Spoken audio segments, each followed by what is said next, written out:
And you should see our first slide. So while folks are coming into the meeting, and we do have closed captioning on, so hopefully if you like having the closed captioning, you should be able to see it.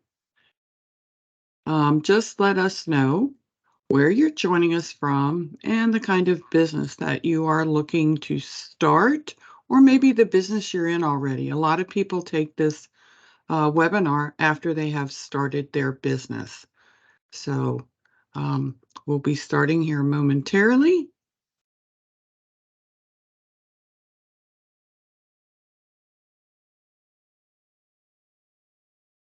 And let me go ahead and I will just run through our initial slides.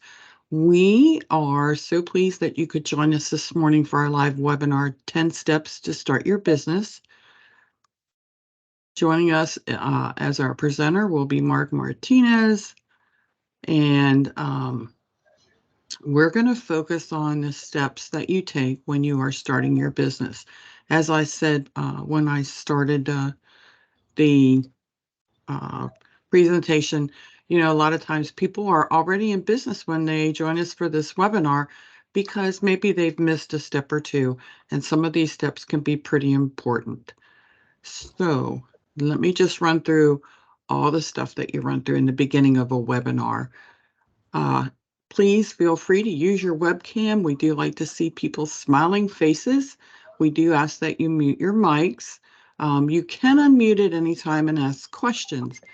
Obviously, if you can't hear or see, we suggest you log out and log back in. There are resource materials actually already in the chat that you can drag and drop to your desktop. One of those is a list of resources. One is a resource guide we have for estimating your budget cost, and actually a copy of the slides. So we will be sharing the recording. And in addition, we just want to remind you all this webinar should not be considered legal or tax advice.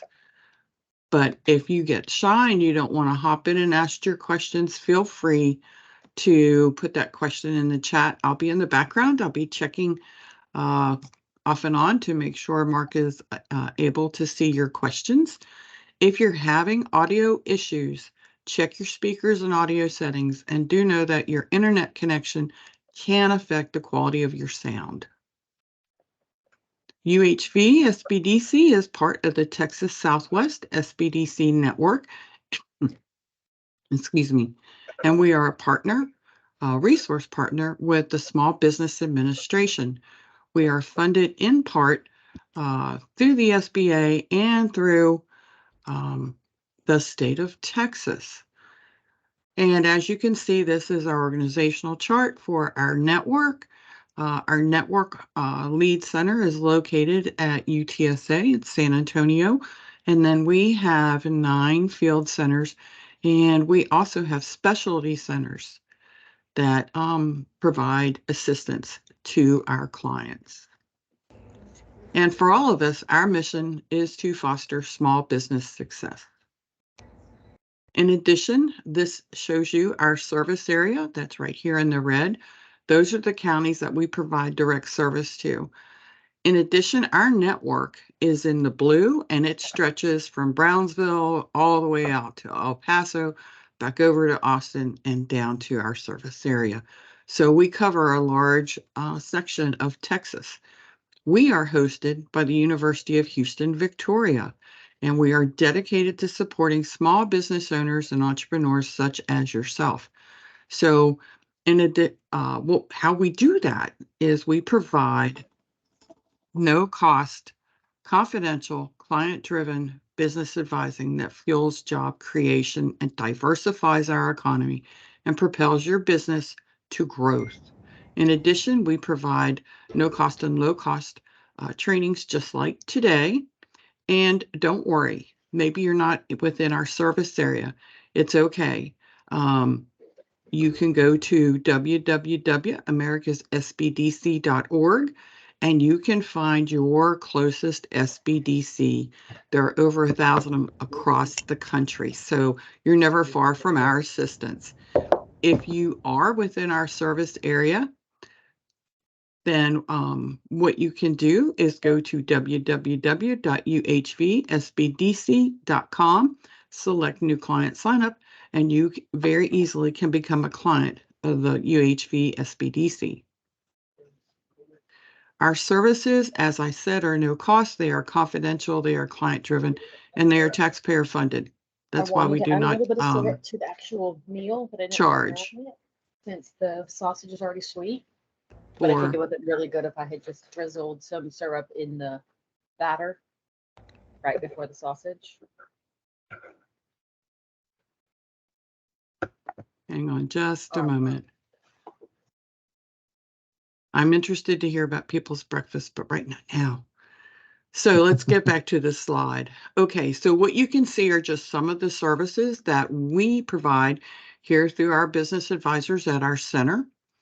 In addition, as I said, we also provide these no-cost and low-cost trainings, and these are resources that are available from the specialty centers that service our network. Now, I do have to remind you, as you look over this list of services, we do not provide legal or tax advice, and if you note, we are not the SBA. Now, if you need legal or tax advice, your business advisor is going to point out at that time that's what you need, and we do assist you finding those services. Let me tell you a little bit about our presenter, Mark Martinez. He is a senior business advisor here at UHV SBDC. He provides services to our clients who are in the Goliad, DeWitt, Lavaca, and Victoria counties.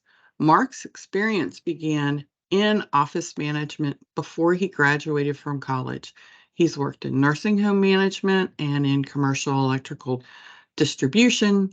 Mark has also operated several small businesses successfully, so he certainly understands what it is to own and operate a small business. He was the 2021 Texas Southwest SBDC Network Star. He is a QuickBooks Pro Advisor, certified as a Green Belt in Lean Six Sigma, and is a certified Kaizen facilitator. He's also on the adjunct faculty of the UHV College of Business. He holds a Bachelor's of Business Administration in Accounting and a Master's of Science in Economic Development and Entrepreneurship. And with that, I am going to stop my sharing. And let me just see here. What I want to do is I want to give control to Mark.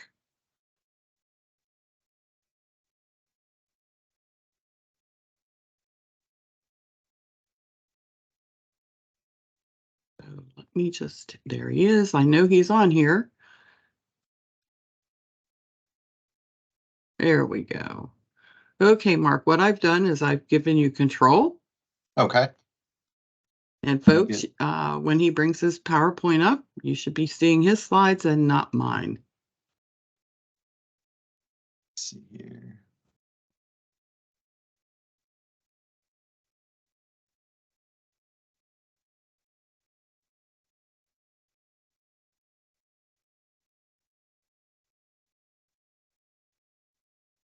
Are you able to see my slides there, Gene?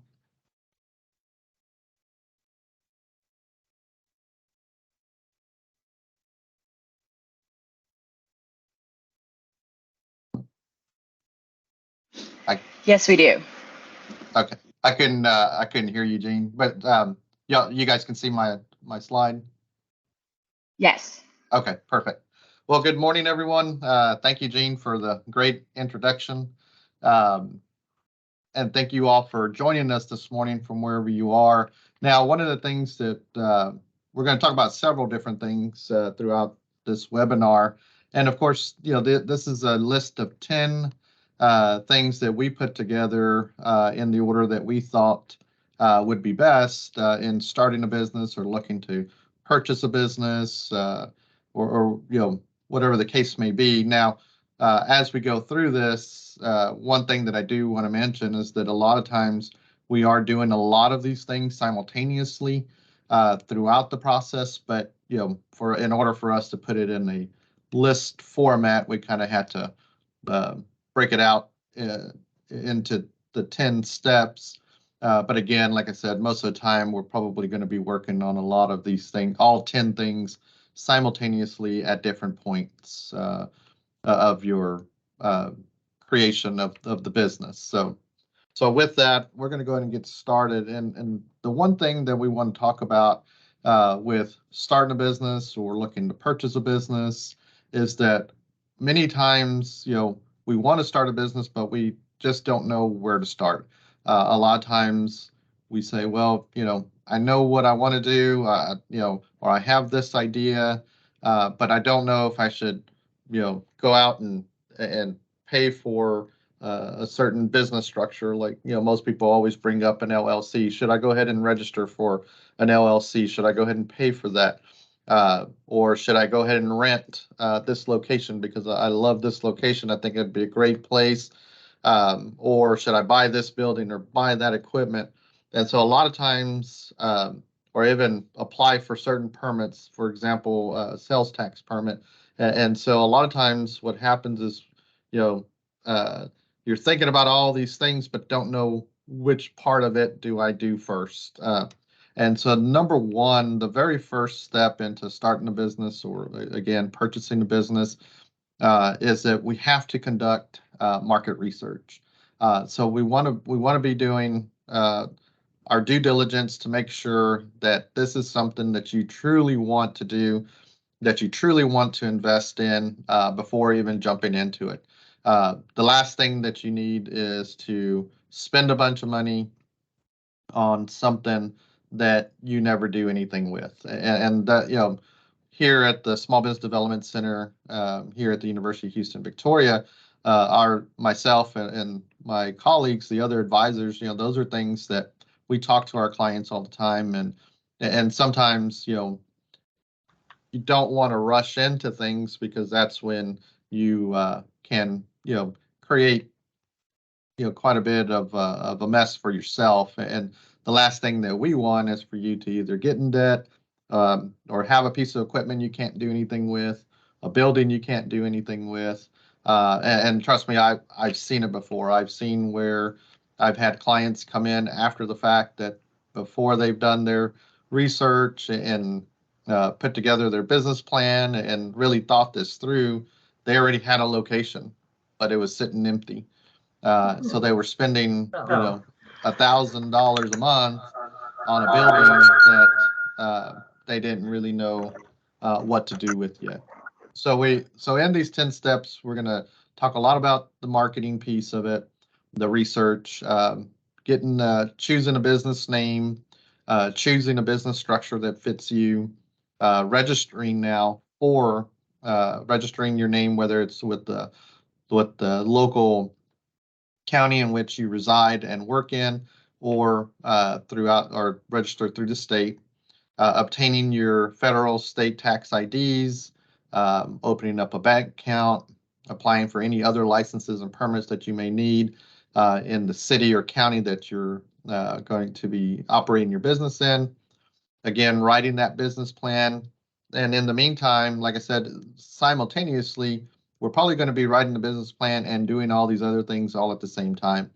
Now, once we're able to put together a business plan, we're going to look at funding resources. So again, in this whole process, we probably have already talked about what funding options you have, how much you're looking at needing, and all that also is part of that research piece from number one that we're going to look at. So by the time we get to that step, we have a very good idea already of what you can afford to borrow, or whether you're funding this on your own through your own savings, different things like that. And so we already pretty much know the direction that we're going to go in.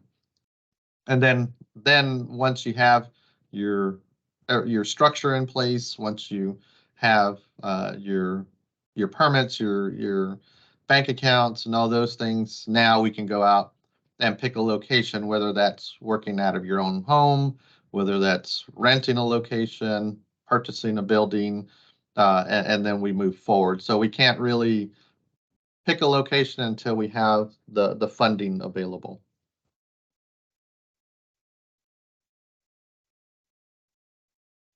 So again, success requires, of course, meeting with your business advisor, but it really, what we're looking at is planning, the research. We want to analyze and understand the market demand.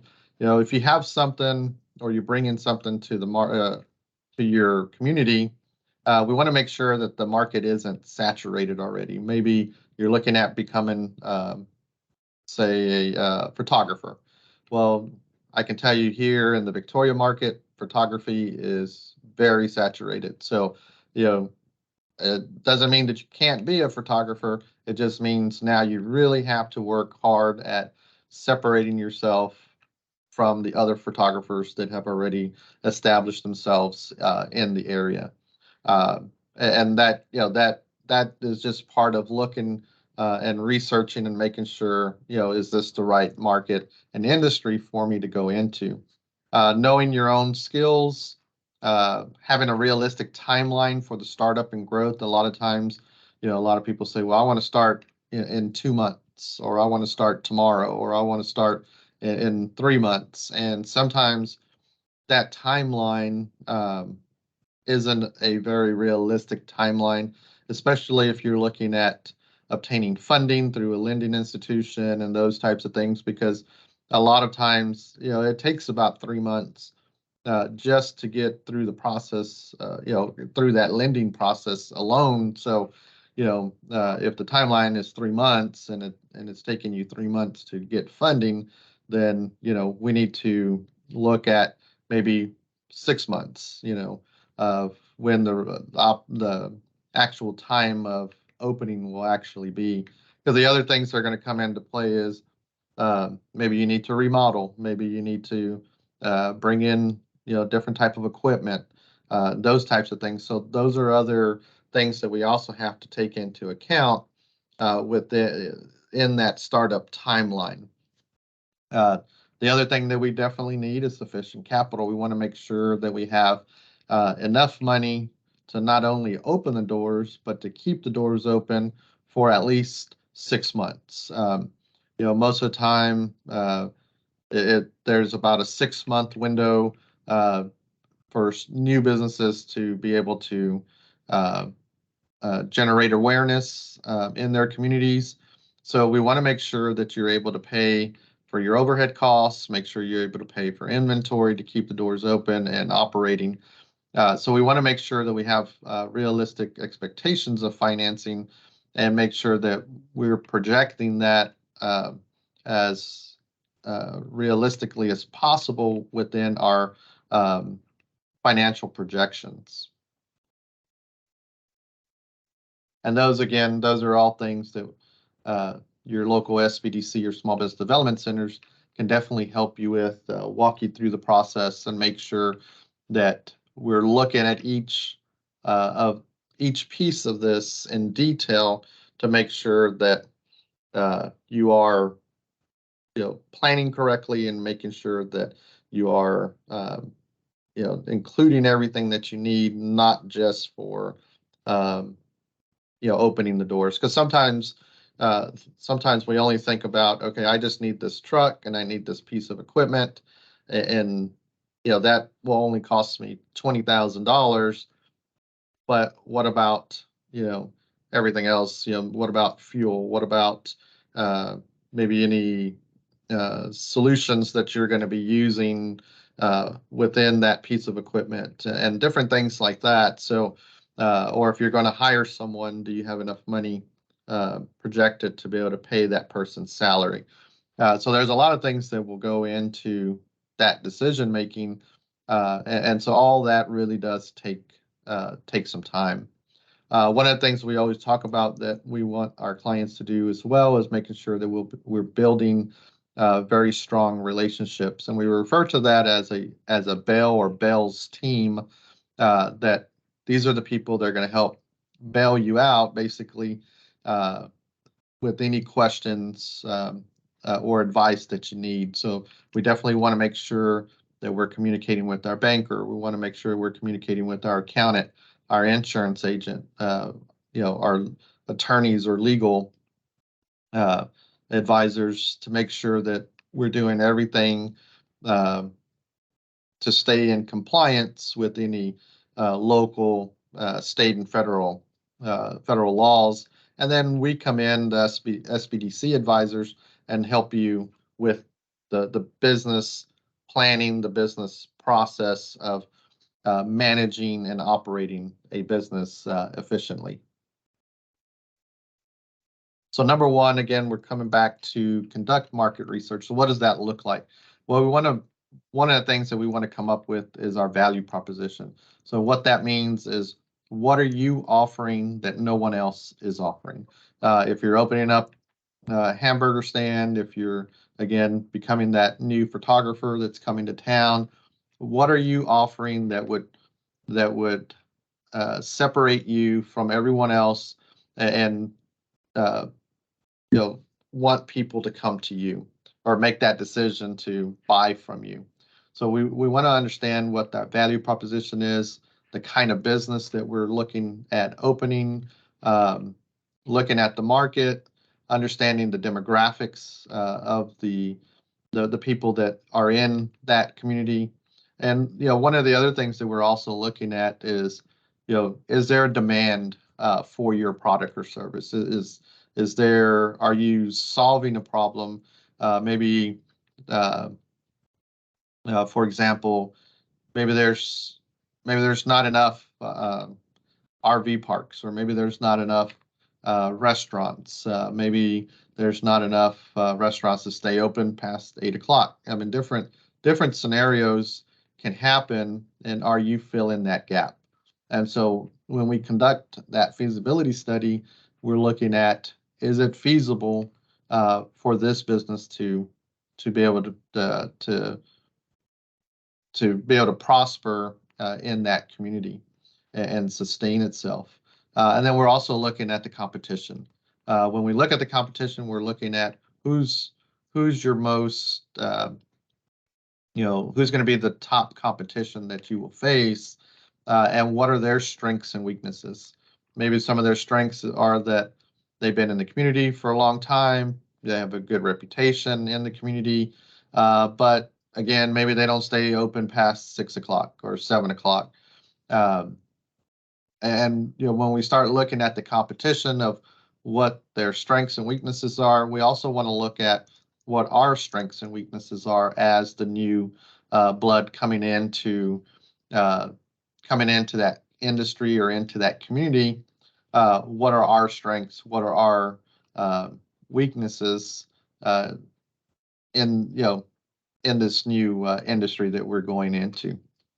So it's very, very important that we answer all those questions and make sure, because one of the things that's going to happen in the research is that you're going to find very quickly whether this is something you truly want to do, or you don't want to do, or maybe you want to, maybe your timeline was 6 months, but you say, you know what, I think I really need at least a year and a half to make my final decision of whether I want to really push through and do this.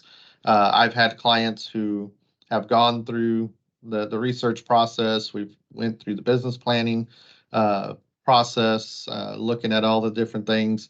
And, once we were able to put all those tools and resources together, some of them have made the decision to say, you know what, it's not the right time for me. I think I better, not do this right now. And that's okay.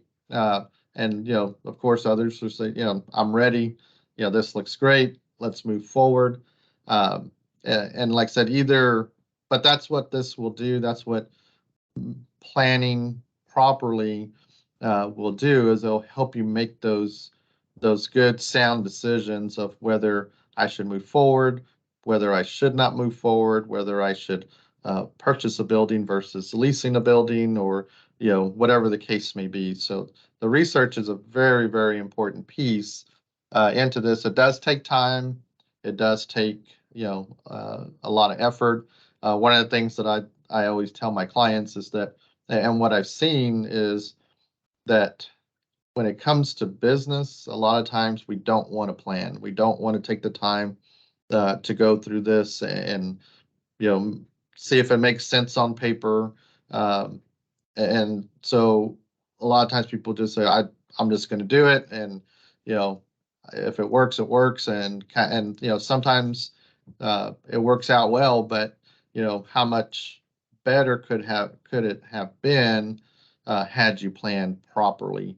So the one thing that I always say is that we plan every day in our personal lives, whether it's to have a birthday party for our kids or for yourself or for whoever, going to the grocery store, going to the movies, going on a vacation. Most people don't do that on spur of the moment. You typically plan. And so I always say if you're taking the time to plan in your personal life, why not take the time to plan in your business life? And so, it's a very, very important piece to making sure that we are successful in business. One of the things that we also look at, this is an equation that we use a lot, and we also use it a lot in College of Business, the value proposition equation, which is problem plus solution equals opportunity. Basically, what we're looking at here is that you've identified a problem that exists in your community. You have found a solution to that problem. So you have that solution in place, or you at least know what it is, and that is what creates that opportunity for you. So again, maybe there isn't enough restaurants that stay open past 7 o'clock, and you have the solution that you have great food to offer. You're going to stay open later, and so the opportunity is that you're going to get the business that everyone else is losing out on. So we want to kind of keep that in mind. Kind of put that equation in the back of your head that what problems exist. And I would tell you that there's always something that there's always opportunities for, we just have to be willing to be open to them and be able to see them. But there's always an opportunity around us all the time. So what kinds of businesses are out there? Well, you have goods or services. So you might have products, you might have services to offer. You have storefronts, you have online stores, we have franchises. So I mean, there's a lot of different types of businesses out there. You might even look at different locations. Maybe you have multiple locations. Maybe you have a brick and mortar location and an online location. Maybe you're looking at purchasing an existing business. So there's a lot of different kinds of businesses out there that we will also look at and determine which route that we're going to go into. So when we're looking at the research, we're of course researching our idea. We're looking at the market, and we're also looking at financing, and then we're also going to look at identifying our potential customers. How do we do that? Well, again, through market research, we want to make sure that we're looking at demographics. A lot of times we'll hear people say, well, when we ask them, who's your target customer? And usually the answer is, well, everybody's my customer. And that's not true. Not everybody's going to be your customer.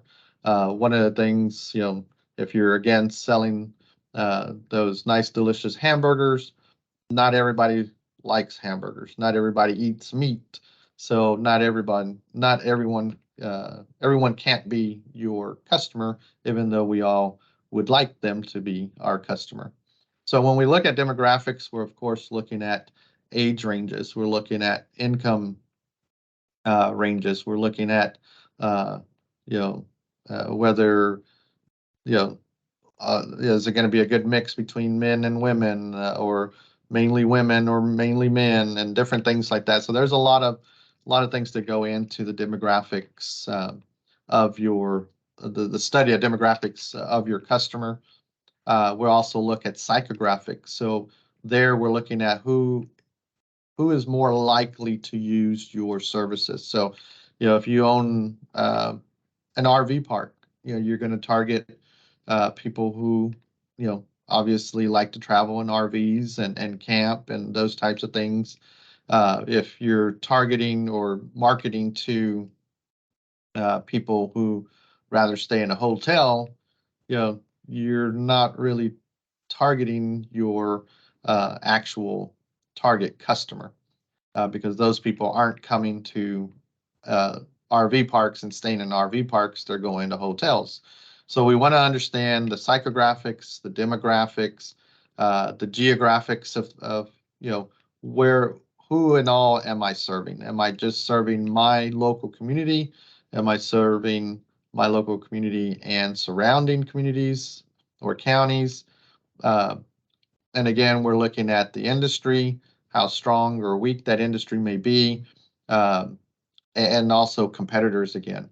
Who are our competitors? And how do we differentiate ourselves from them? The last thing that you want to do is, set prices and basically try to copy your competitor, because it may work for them, but it might not work for you. Because it's real easy to say, well, my competitor is that other hamburger stand across town, and they're selling their hamburgers for $8, and so I'm going to sell mine for $7.75 or $8 as well. But they've been in business a long time, so their overhead may be a lot less than yours, because they've been in business for a long time and can afford to set their prices at $8 a hamburger versus what you can charge for it. So we have to be very careful in looking at that and make sure that we are looking at all this, but also making it make sense for us. So in your feasibility study, again, we talked a lot about this. We're looking at who our customers are. We're looking at the competition. We're looking at the industry. Any questions so far on the research and the feasibility study? Because basically your research is your feasibility study, and that is what will help you decide to move forward or not to, or to kind of make some, make some changes and before you make your final decision. Well, Mark, I am not seeing anything in the chat yet. Of course, folks, you can also unmute yourself and hop right in and ask Mark a direct question, or you can, if you're shy, go ahead, put that in the chat, because we want to make sure that we use our opportunity today to answer your questions. All right, well, we'll go ahead and continue moving forward. One of the things that's very important as well is owner responsibility. So if you already own a business or you're thinking about owning a business, it's really important to understand that, as a business owner, we're now taking on all of the responsibilities of owning a business. We are now the human resource person. We're also the CFO, the financial person. We are doing everything. So, it's not like working in large, corporations where they have departments for this. You are each one of those departments. And so we want to make sure that as business owners, that you're taking the time to really take into consideration and wanting to learn these aspects of the operations of your business. And that, again, that's where we come in as SBDC advisors, is that we can help you on the management side of the business, dealing with human resources, dealing with management, dealing with, the financial strength of your business, the accounting side, accounting bookkeeping side of things, and then also deciding on what type of resources, other resources that you may need, from physical to financial resources that we're going to seek out. So again, these are very, very important pieces. A lot of times what I see is that everyone's really, really good at what they do, and tend to want to leave the back office things kind of till for later down the road. And sometimes that later down the road becomes 2 months, 3 months, 4 months, and it really starts to pile up. And so, but then you're wondering too why, I'm I have a lot of business, I'm doing a lot of work, but I have no cash. Why is that? And so those are all things that that we have to manage simultaneously, again, throughout the daily activities of the business. So the more we understand, the more we take the time to learn. You don't have to become an expert or anything. It's just having a better understanding of the different aspects of how businesses are managed will make you much more efficient and effective. So again, here we're learning. We talked a lot about this, managing your inventory, managing human resources, managing your business, managing your finances, managing the accounting, and making sure that you understand the reporting, understand the different reports that you're going to obtain. And because everything that you look at financial statement wise tells you a story. And if you don't understand how to read them, you won't understand the story that it's telling you, basically. So those are things that as a client of the Small Business Development Center, we can walk you through these pieces of your business to have a better understanding, to get a better overall view and of how all these things come together as one. So research sources, again, there's a lot of research sources out there. One is your business advisor, Census Bureau, Texas Workforce Commission, and so on, local chambers, EDCs, libraries. So you can get a lot of information from a lot of places. Your local, the city websites, things like that. They usually will share quite a bit of data for you to obtain the demographics and things like that you're looking for. So next, number 2 is, now we're ready to choose a name. Maybe you have a name already picked out. Maybe you have something that you do like already. Typically, what I tell people is to come up with 3 variations of the business name. I've seen where, especially if you're looking to register as an LLC or anything like that, corporation, you want to make sure that your name is unique. You want to make sure that it's not, it doesn't closely resemble someone else's name out there. So we want to make sure that we have at least 3 variations of a business name that you're happy with, in case your first choice is unavailable. I typically don't see that problem when people register as a sole proprietorship at the local level. Typically, they're pretty unique, and I hadn't seen anyone, copy somebody else's name or be very closely related to someone else's name. So it's just mainly on that state level. So again, we want to make sure that the name is unique, explains what your business does. And I talked about not used by another business. And then we want to check local, state, and national. You can simply do a Google search and see if anybody else's name resembles yours out there somewhere. But again, a good rule of thumb is to have at least 3 variations in case your first choice is not available. So 7 other tips is follow business structure naming guidelines, and not too similar to a competitor's name, like what I talked about earlier. A name that people can spell and pronounce, web friendly, memorable but not too unique, consistent with your brand, and don't limit yourself. And this was from our source here was from LegalZoom. These are 7 tips that they give for naming guidelines and how to come up with a business name for your business. Hello, I'm so sorry to interrupt. I'm driving, my connection keeps falling back and forth. I was wondering, is there a way that I can get the slides? I'm not able to figure that one out, Mark. Sorry.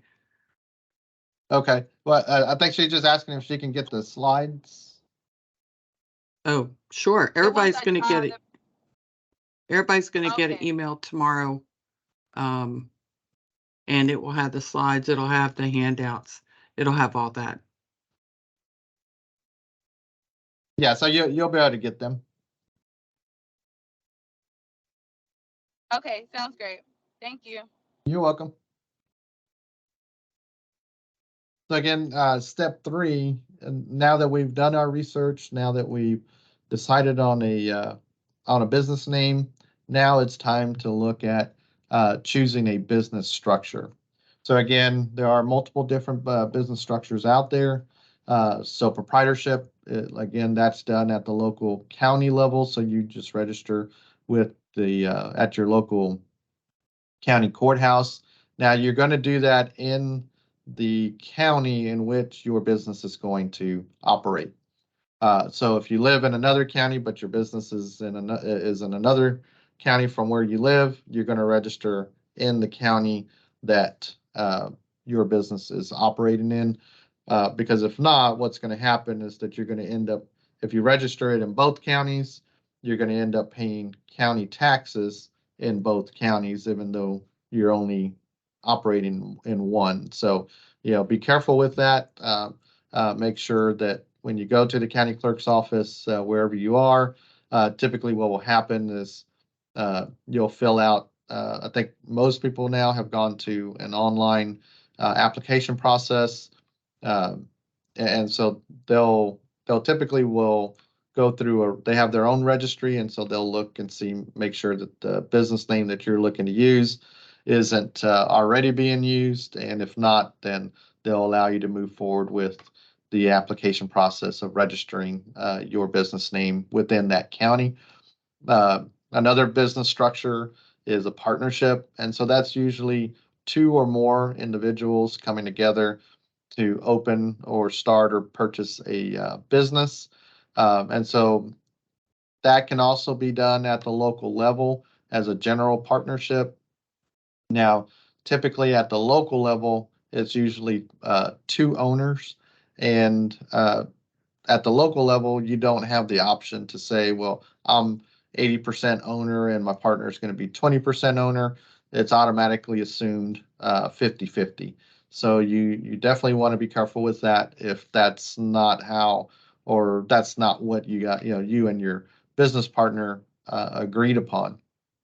Now, so that's again on the local level. On the state level, you can register also as a partnership through. You can use the LLC, which is a limited liability company. So you can register as a single member LLC, which is a one-person owned LLC, similar to a sole proprietor. Or you can also register as a multi-member LLC, similar to a partnership. The only difference is that here with an LLC business structure, now you can determine, what those ownership percentages are going to be, and those will be spelled out in an operating agreement. And then we also have a corporation business structure, which is one business structure that we don't really see too much within the Small Business Development Center. Typically, it's going to be the first three, but you may be opening up a corporation.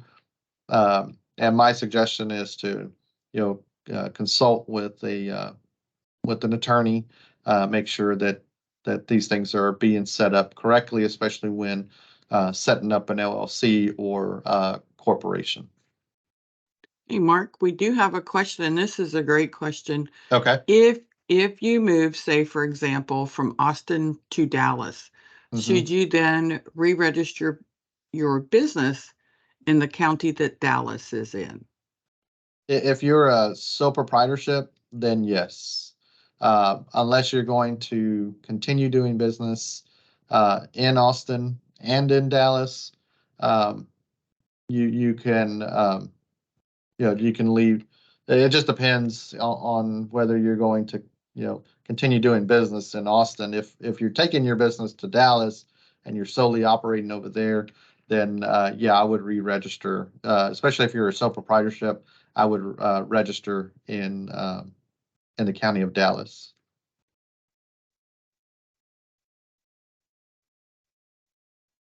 So I hope that answered your question there. Just a follow-up. So we actually registered it as a LLC partnership. Okay. So how would that work as far as, because I know that's state level. Right. Yeah. So I mean, if you're registered with the state of Texas, then I mean you can take it anywhere. So I mean, you really don't have to do anything other than I mean, you could let the county know that you're now operating in Dallas. But are you going to operate in both cities, or are you just moving your business completely to Dallas? I mean, there's a potential, it's a construction company, so we still have clients in Austin. So it's okay. Yeah, so what I would do then is if your main if wherever your home base is going to be, since you registered an LLC with the state of Texas using an Austin, Texas address, then I would update that information. If now your home base is going to be in Dallas, but you're still going to operate in both cities, then I would update your LLC documentation with the state of Texas to show that you're now in Dallas, because the state will notify the county of Dallas that you're now operating there. Okay. Thank you. Mark, I have a question that I just that come up. So for example, if I have my LLC in Texas and I would like to operate also in California, so what would I need to do there? Yeah, that's a good question. Now you're going over state lines. That's a good question. I'm not really sure whether you should set up another LLC in the state of California. So I would have to probably defer that one to maybe your attorney or some other professional to give you that answer. And it just depends too on the type of business that you're operating, because you could be a Texas-based business, but also doing business in the state of California and making sure that you're abiding by the state of California's rules and regulations as well. Because especially if you're collecting sales tax and different things like that, you definitely want to make sure that you're paying your sales tax to not only the state of Texas, but also to the state of California, in which you will be doing business in as well. So there may be some, there may be some registering with, that state's comptroller and things like that that you're probably going to have to do to make sure that you're in compliance with the state of California. Okay, thank you. You're welcome. So with that, I'm going to go through these slides very quickly since we already kind of went over that. Sole proprietorship, general partnership, again, local county clerk's offices. One of the things that we want to talk about, though, is that as a sole proprietorship, the owner has full control. You know, what I always like to say is that the owner is the business, and the business is, is you, basically. So you are personally liable for all debts and obligations. There are some risks involved that you may not get that limited. You're not going to get that same limited liability protection that you're going to get with the corporation or with an LLC. But typically what we see is a lot of businesses are operating as sole proprietorships. I think the last statistics was about 80% of businesses operate as sole proprietorships. Of course, you want to make sure that you're obtaining proper insurance and those types of things to operate and be able to cover and protect yourself that way in case something arises. Pretty much the same thing with partnerships, limited partnerships. They, like I said, they have one general partner and they're typically 50-50. So again, it's you're going to share losses and profits through your personal tax returns, as well as a sole proprietorship is going to go through your personal tax return as well. These are going to the LLCs. So the LLC, the LLP, and the PLLC. We typically see a lot of the LLCs, which is limited liability company. The other one, the middle one, is a limited liability partnership. And then the third one is a professional LLC. So those are going to be for, anyone that has a professional license, like an attorney, a CPA, doctor, those types of things. So sometimes people get those confused and will, it's easy to apply for the wrong one if you're trying to do this yourself. And that's the reason why I always say seek the help and advice of a professional so that it's done correctly, because it is pretty costly. I mean, you're looking at, up to $2,000 to file these state, business structures. And if you do that incorrectly and then have to do this all over again, I don't think you want to spend another, $2,000 or whatever it's going to cost you to do that. Corporations. Now there are tax structures that go along with the corporation and with the LLCs and those types of things.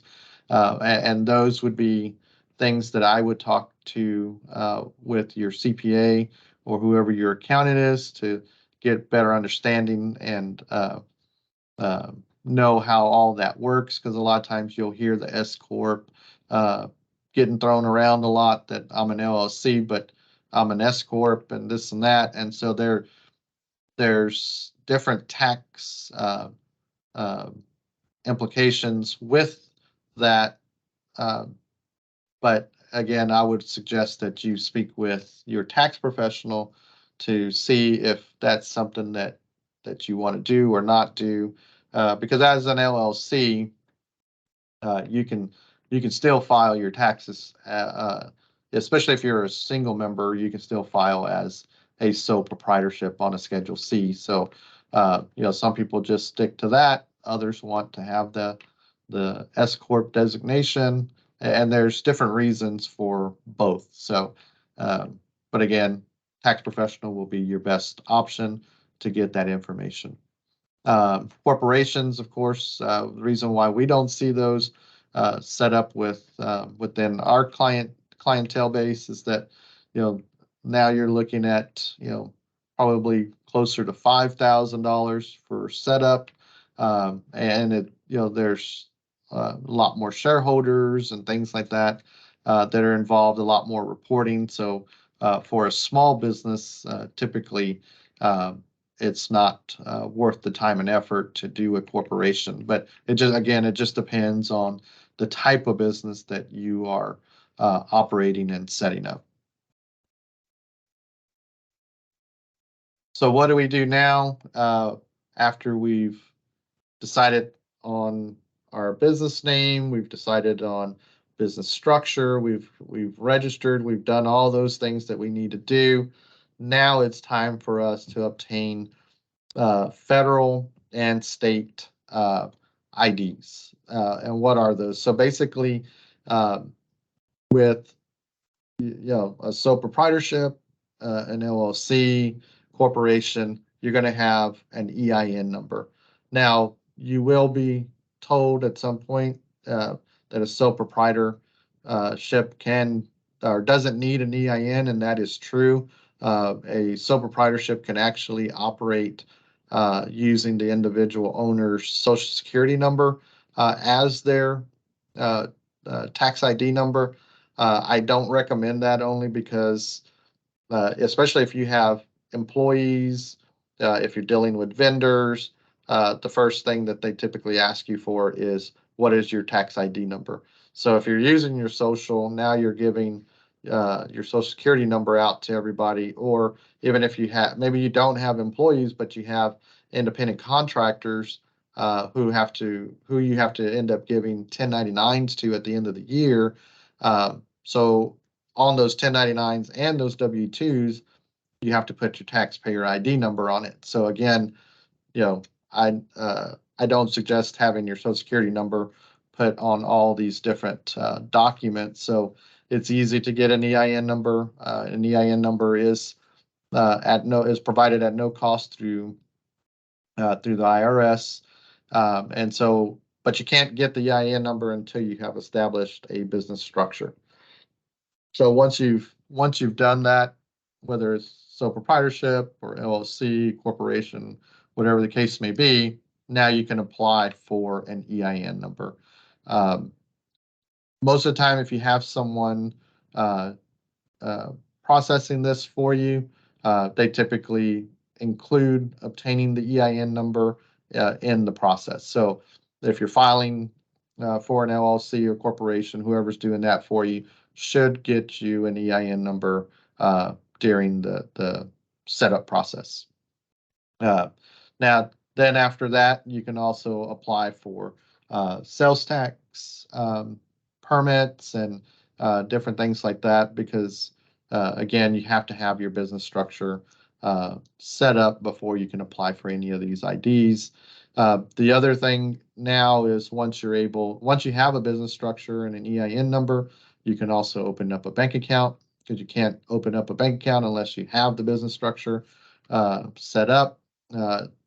Same thing goes for business insurance. Can't get business insurance until you have a business structure.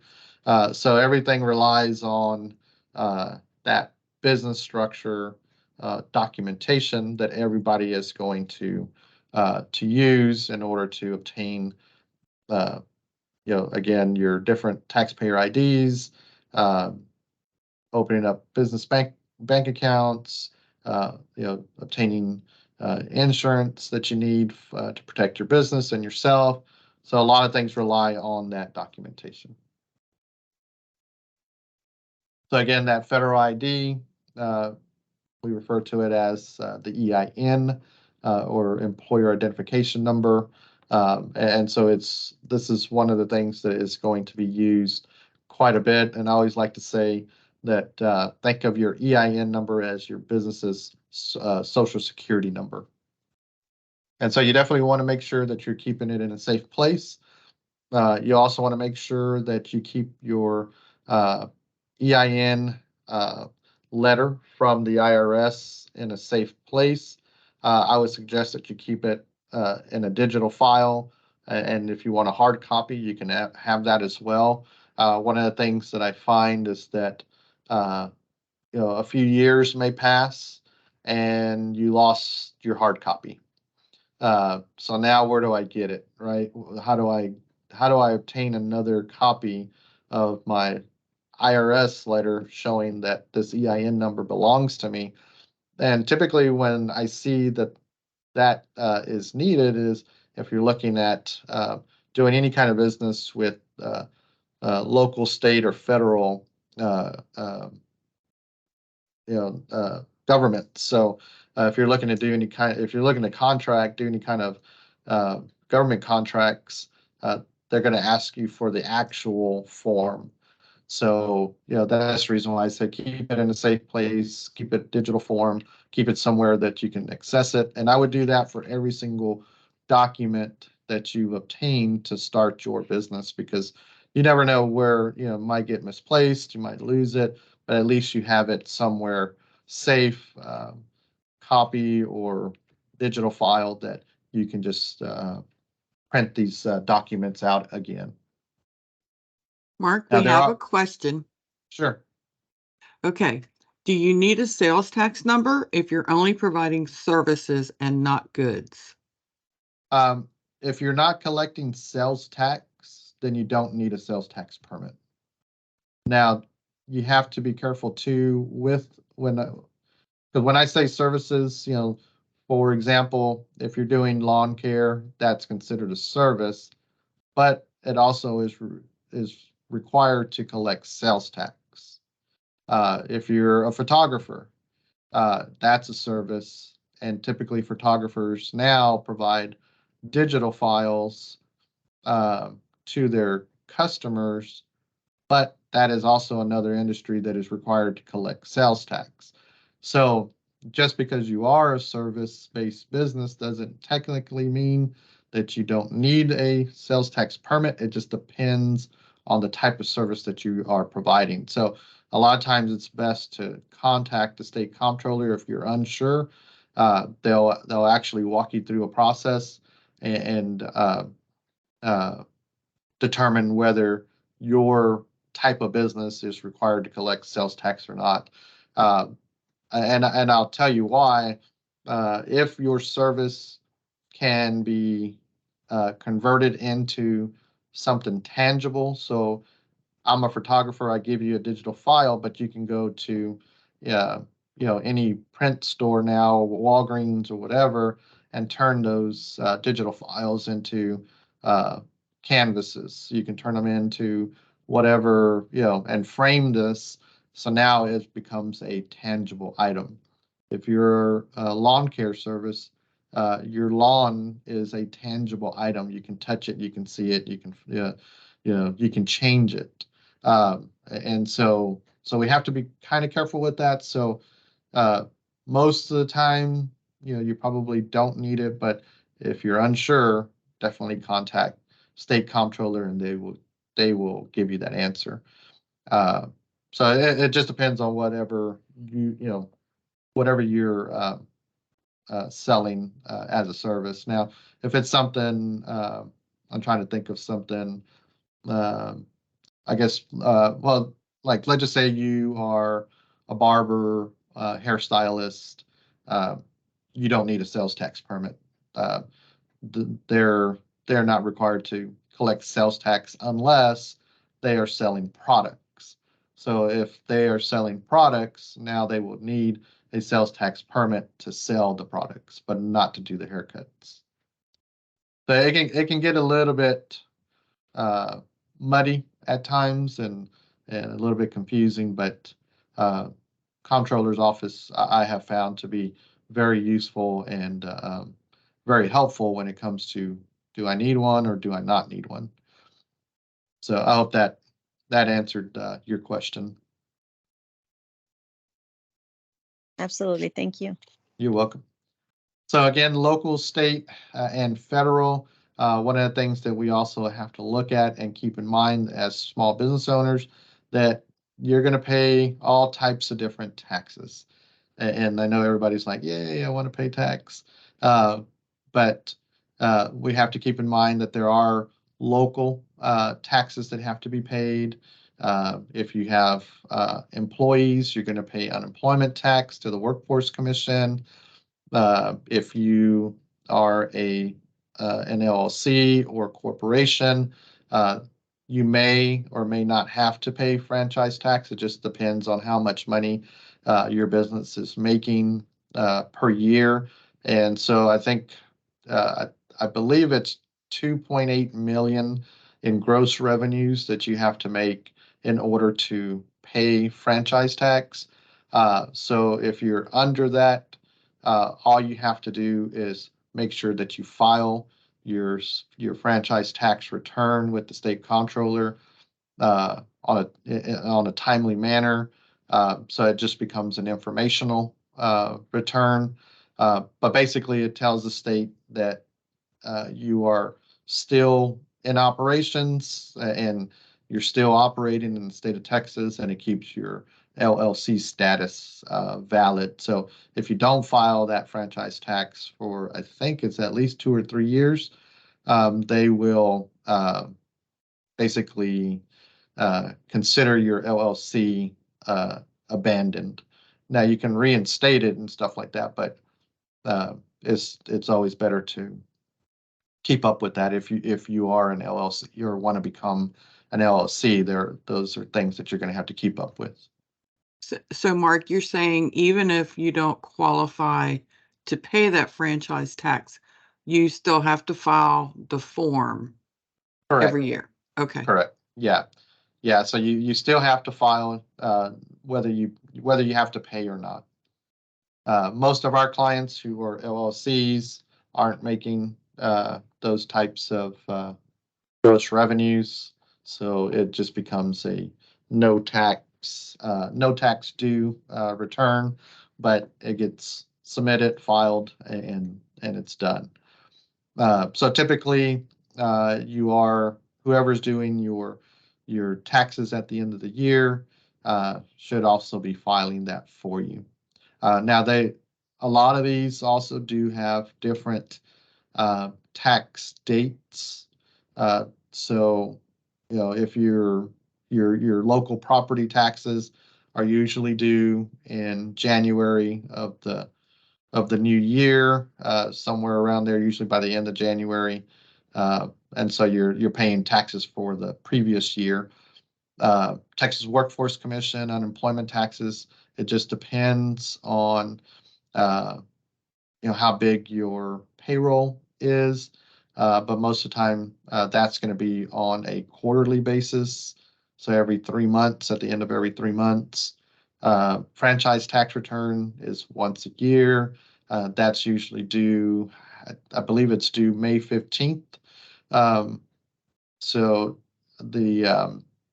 if you're filing an LLC as a partnership and things like that, you're going to have to file a tax return by March 15th.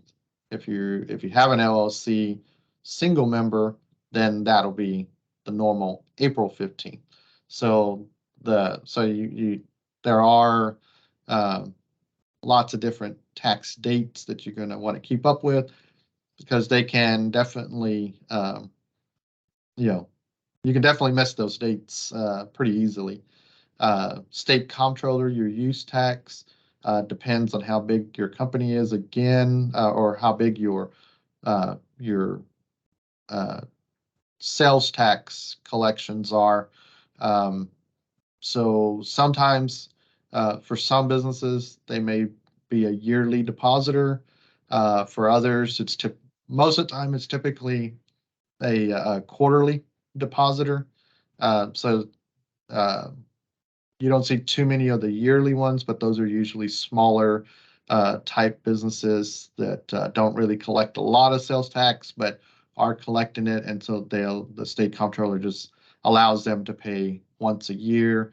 But typically, like I said, it's going to be on a quarterly basis, just like your workforce. So basically, when you're paying your Texas unemployment tax, you're going to be also paying your state comptroller sales tax. And there are some depositors that will be monthly. So, but good rule of thumb, it's going to usually be follow the quarterly basis, and if the state comptroller sees that in those first 2-3 quarters of operation that your sales tax deposits are high, they're going to send you a letter. They're going to tell you that you are now changed from a quarterly depositor to a monthly depositor. So I always tell everybody, don't worry about knowing how you're gonna or when to make your deposits, because they will tell you when they want that money. IRS, same thing. Here, these are going to be your payroll taxes. So that's going to be your Social Security, your Medicare, and your federal unemployment taxes that you're going to be submitting to the IRS. And again, those are typically the rule of thumb there too is also quarterly based. So all these things, basically, you're going to be 3 of them for sure. If you have employees, you're going to be doing them all on a quarterly basis. And again, the IRS will look at the first 2-3 quarters of deposits, and then if you're because I forget what there is a threshold, and I forget what that is off the top of my head right now, but again, the IRS would send you a letter if they see that you're above those deposit thresholds and convert you from a quarterly depositor into a monthly depositor. So again, don't worry there. The IRS will let you know how and when they want their money. Any questions on any of that? I'm not seeing any in the chat. Okay. That's good. That's a great explanation. Everybody would like a little piece, and they call it taxes. Yeah, everybody wants a piece of the pie. But so now, what we want to do too, and we want to make sure is that we're keeping our personal money separate from our business money. So we want to make sure that we have that business bank account and we're not mixing it with our personal bank accounts. If you're an owner of a business, whether it's a sole proprietorship or a single member LLC, my suggestion has always been because you're going to get the way you're going to pay yourself is through an owner's draw. And so, take a withdrawal, whether it's a check or bank transfer or whatever the case may be, notate that as an owner's draw and move it from your business account to your personal account. And then what you do with that money from there, is on you. That's, but at least you're not using your business account for personal reasons. And so you want to make sure that you're keeping good detailed records of that, of what you're taking from the business to support yourself. One of the things that now that we've kind of gone through all the research and we've applied for our business structure, we've done all the things that are needed, applying for our IDs and all those things for our business to make it legit, legal, and ready for operations. And again, a lot of this stuff you are going to be doing simultaneously. So, you can be doing 2 things at the same time. But again, in order for us to kind of break it down and list it all out, number 7 is to apply for licenses and permits. Now, these licenses or permits are going to be for things that, for instance, maybe I'll go back to the hairstylist or barber example. They have licenses that they have to maintain from the Texas Department of Licensing and Regulation, the TDLR. Earlier we had someone come on that they have construction business, so they have permits that they have to obtain, contractors permits and different things like that in order to operate and do the construction jobs that they're doing in their local communities. So there's a lot of licenses and permits that you need to also make sure that you're aware of, make sure that you need those. Now, there's going to be industries and different businesses out there that aren't going to need licenses and permits, but you want to make sure that you do apply for those if needed, and make sure that those are kept up, and so that you're again in compliance with the rules and regulations of the local community, of your local, state, and federal rules and regulations. So know the industry. Again, we talked about Texas TDLR, occupancy permits. Those are usually given through your local fire departments, local health departments, if you're opening up any kind of food establishments. TABC is another one. So there's a lot of different things. So it just depends on your business, your industry, and determining, okay, who do I need to obtain this permit from or that permit from, and making sure that I'm staying in compliance and making sure that I'm doing all, checking off all the things that I need in order for me to remain in business, stay compliant, and be able to stay operational. So the last thing you need is for a permit to expire or whatever the case may be, and now you can't operate because your licenses are expired or your permits aren't up to date. Other things that we want to talk about here is franchise agreements, liability insurance, idea and concept protection, copyrights, trademarks, those types of things. We talked about insurance, contracts, leases, purchase agreements, patents, bonds. So there's a lot of other things as well that we may not think about, but you may find yourself in a position that you may need to do some of these things listed.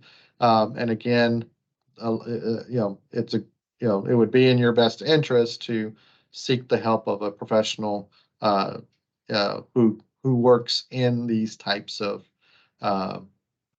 industries of being able to put together contracts and leases and purchase agreements and obtaining copyrights and patents and all those types of things. So you want to make sure that if needed, you're going to the right people and obtaining the things that you need. So these are other considerations that a lot of times we don't really think about.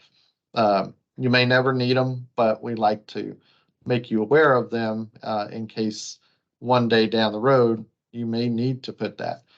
You may need to have a contract between you and your client or whoever it may be. Number 8 is writing a business plan. So again, this would be something that I would definitely say that could be simultaneous with obtaining the business structure and getting everything ready to go. But we're putting together this business plan. There's 2 different types of business plans. One is a very simple, lean startup type of plan. So it basically usually tends to be a 1, maybe 2-page plan. With this, we use what's called the business model canvas.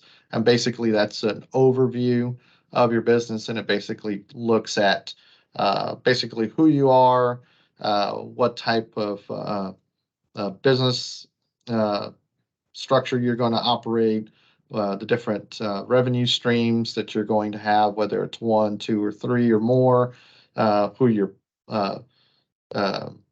industry partners are going to be, and things like that. So it's very simple, very kind of clean cut type of plan. And then we also have a structured, which is a formal business plan. Now that one is where, of course, you will have your executive summary and you go into the different aspects of the business and who's going to operate that for you and all those types of things. So For us, we typically use more of a formal business plan structured with a mix of the lean startup included. So you can still have the formal business plan and still have a business model canvas, as part of that structured business plan. But as you can see, that this is just kind of a little example here of what that business model canvas would look like. Let me go back to that real quick. So again, you can see here, we talked about the value proposition earlier. It describes, again, what am I offering? What makes me different? What am I doing that nobody else is doing? And will separate me from the rest of the pack. And then you can see here the revenue streams, key activities, key resources, types of customer relationships, and those types of things. So it's a great thing to go through. It's a great exercise to really kind of, because we always talk about a business model, and a lot of times people don't really understand what a business model, and this is putting your business on paper, and kind of think of it as an overview of your business and how it operates on a daily basis.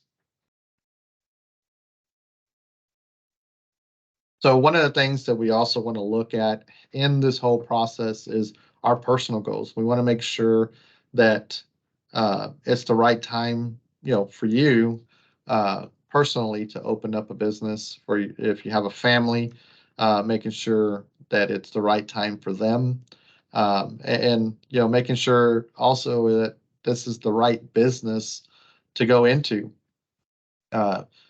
Sometimes I hear people say, well, I want to own a business just to own a business, but really don't have any, how to say, there's no passion behind it. And so, if you have a passion for what you're wanting to do, that's going to make things so much better, so much easier, because you're going to do more. You're going to take care of it. I always tell everybody, owning a business is like having a baby. You got to take care of it. You got to nurture it. You got to watch it grow and bring it along and make that business bigger, better. And so we want to make sure that if we're going to go into business, let's go into business into something that we have a passion for, something that we can see ourselves doing for several years, and not just jumping into something just to do it. So we want to make sure that all three of these align, and make sure that we are truly ready to take on owning a business, because it is a big responsibility. It's something that takes a lot of hustle, takes a lot of determination and persistence and everything else, because now this is something this is your baby. This is now this belongs to you, and if you don't put your all into it, well, you can't expect a lot out. So those are things that we want to also take into consideration. So parts of the business plan, of course, there's going to be that executive summary. You're going to talk about your products and services, the plan of operation, your market analysis, which is a lot of that's going to come from the research that you've already conducted, what your sales plans are, management plans, financial analysis are going to be. All of these things are going to be listed and talked about in that business plan. And so now, number 9, funding your business. So we're going to look at financial planning. So, one of the things, one way is to, of course, get a business loan, or some have gone and looked for investors. And, one thing that we have to be careful about when looking for investors is that they're going to want, they're going to want some equity, right? They're going to want a piece of the pie. But whether you're obtaining financing through a lender, whether micro lender, conventional lender, investor, they're going to want to look at all the documentation that you have put together, from business plans to financial projections, all those types of things. So, and it depends whether you're a startup or whether you are an existing business, but they want to look at what are the startup costs, operating expenses, projected earnings. They want to look at your cash flow, your profit and loss statements, balance sheets, and personal financial statements. So they're going to be looking at tax returns and things like that, especially your lenders. And so, we have to be open and ready for that as well if you're going to bring other people in to finance your business. Now, capital, you do have to bring some money to the table. Your lenders are going to require 20% of whatever it is that you're looking to borrow. So again, they want to see that you have that 20% as liquid capital that can be, accessed pretty easily and quickly. Other ways of also getting some injection on the owner side is through family. Maybe family are going to help, give you some money and help you get this thing up and going. What bankers will also look at too is, have you already made some investment into this business? Maybe you bought some assets, equipment, vehicles, things like that they will also take into consideration as part of your 20%. Now, outside cash injections will be, again, through investors, commercial loans, SBA loans, micro lenders, community incentives. So that, there's many different ways to obtain that other 80% of the financing that you're going to be seeking. One of the things that we want to make sure is that we are lender ready, and by doing all the steps that we've already talked about, business planning and obtaining the business structure and all those types of things, putting together financial plans, that now gets us lender ready. So now we have something that we can present, we can discuss, we can explain. And those are the things that lenders are looking for. They're looking for, have you done your homework, basically? Have you really thought this through, and are you really truly ready for the lender to lend you, whatever amount that you're looking to borrow? And of course, they want you to have skin in the game, which the 20% that's where the 20% comes into play, because lenders will always tell you that if you're not willing to put money into your own business or your own idea, then why should they? And so we have to make sure that we're not only ready on the business planning side, but also on the financial side.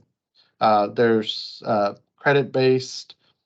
So when you're looking for financing, lenders are going to look at you to personally guarantee these loans. So you want to make sure that your credit is intact. You want to make sure your credit history is good.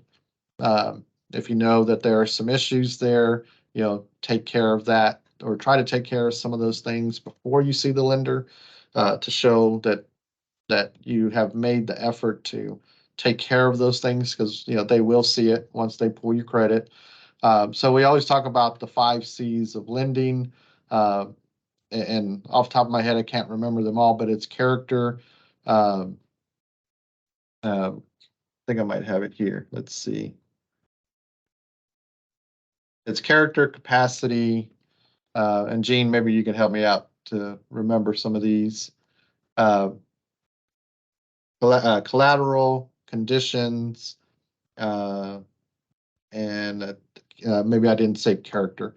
So those are all things that they basically look at to determine whether you would make a good banking customer for them. One of the things that I will say though too is that there could be some rejection from lenders, but don't give up. You might get a rejection from the first lender that you go to, but the second or maybe even third bank that you go to may give you that break that you need. And I've seen that happen. I've seen where I've had clients who that were ready, everything was in place, and we go to the lender. Lender decides, you know what, we don't want to fund this business, so we go to bank number 2 or maybe bank number 3, and they, the first one said no, but the second or third one said yes. So it just depends on the lender, just depends on the bank and what their matrices are and lending practices are. So, I would tell you, don't give up. Just regroup and find someone else to go to, and you that may be the person that may give you that break that you need. So number 10, now we're ready to pick your business location. When we talk about business location, again, we talked about, whether you're going to have a brick and mortar, whether you're going to take this business from maybe this city or that city. And so once you figure that part out, now we're ready for the grand opening, and we're ready to open our doors. We're ready to get started and start making some money. And so one of the things that we also talk about is start smart, determine personal fit, evaluate your market, understand financial requirements, keep your day job. And that's a big, important piece, especially when looking at obtaining working capital or financing through a lender. They want to see that they want to make sure that you have another source of income coming in to pay that bank note in case your business doesn't make enough money to make the payment. So we always tell everybody, make sure that you keep your day job or at least have another source of income coming through that the bank can see and feel comfortable enough to know that regardless of whether the business makes money or not, that month, we're still getting, the bank's still going to get paid. Take your time, do it right, be honest with yourself and others, find your competitive advantage, and seek professional assistance and advice. One of the things that I always tell people too is don't be afraid to ask questions. Sometimes we want to, sometimes pride can get in the way, sometimes our egos can get in the way, and we want to go at this and say, you know what, I can do this on my own. I don't need anybody telling me how to do this or how to do that. I can figure it out. I can do it. And I can tell you that over my 11 years, I've had, many clients tell me that had they knew that they could come to someone like us at the SBDC and get assistance in operating and managing their business, that they probably would not have lost the money that they did in trying to figure things out. I had one business owner, I remember telling me that, through trial and error, he was figuring everything out of how to manage his business, and in that trial and error and being hard-headed, basically, he said he literally lost $1 million having to fix the things that he wasn't doing correctly. And so he was like, had I known of a resource like yours, like the Small Business Development Center, he said, I probably would not have had to spend $1 million to fix the mistakes that I made. He said, I did learn from them, but it was also costly. So keep that in mind. And like I said, don't be afraid to ask questions. Don't be afraid to seek that advice that you need, whether it's from your local small business development centers in the areas that you guys are residing in, whether it's from your CPA, your insurance agent, your attorney, whatever the case may be. Ask those questions. Again, a lot of these agencies as well that you're obtaining permits from, that that maybe you just have some questions. Don't be afraid to call them. They are usually very, very helpful. When I make those calls sometimes, or some of my clients make those calls, sometimes we don't want to make those calls to some of these governmental entities, but they are truly there to give you the correct information and make sure that you are doing the right things and obtaining the things that you do need, and not paying money for something that you don't need. So definitely seek their advice as well, because they're doing that every day as well. So again, if you have questions, you can definitely seek the advice and assistance from your local small business development center advisor. You can contact any of the local SBDC offices, make an appointment, typically 1 to 2 hours for your first visit. You can bring any type of paperwork that you may have, or just bring your ideas and what you're wanting to do. And you can bring whoever it is that's on your support team with you, in case, if you're nervous or whatever the case may be.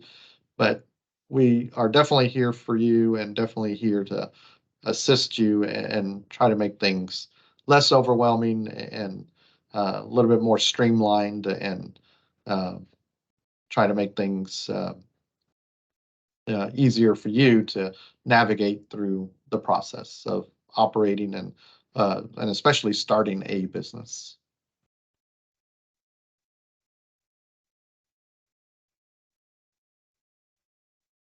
So any questions or any other discussion?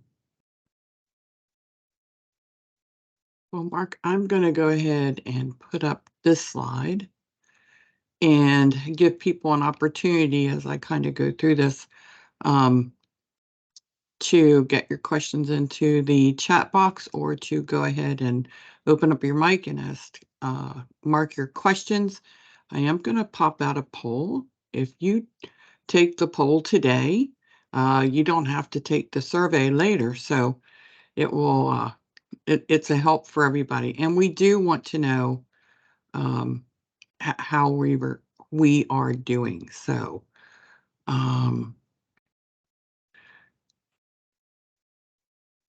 let's see here if I can get it to go.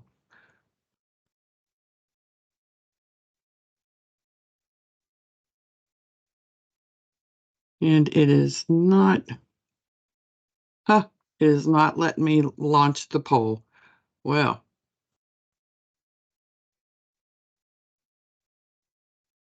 with that in mind, I will send a link to everybody tomorrow to fill out a survey. Tell us how we did today. We really do want to know how we've done. Did we give you the information you needed? Let me just keep my eye on the chat, because if you don't open your mic, you can certainly put your questions into the chat box for Mark. What I have on the slide is how to get in touch with us here at the UHV Small Business Development Center. That survey, that link I'm going to send you, that survey is only 5 questions. Thank you, Rodney. Thanks for that. Appreciate it. If you want to be social with us, my kids always tell me, Mom, you need to be more social. So we've included those links. And I do post things on all these channels. We do have a Facebook group just for folks. I try to post our events and things that are coming up, give them first kind of crack at the information.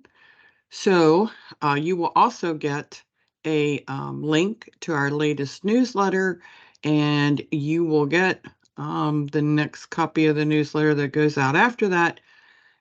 If our newsletter doesn't fit what you need, feel free to unsubscribe, but we want you to have access to see what opportunities are out there for our small business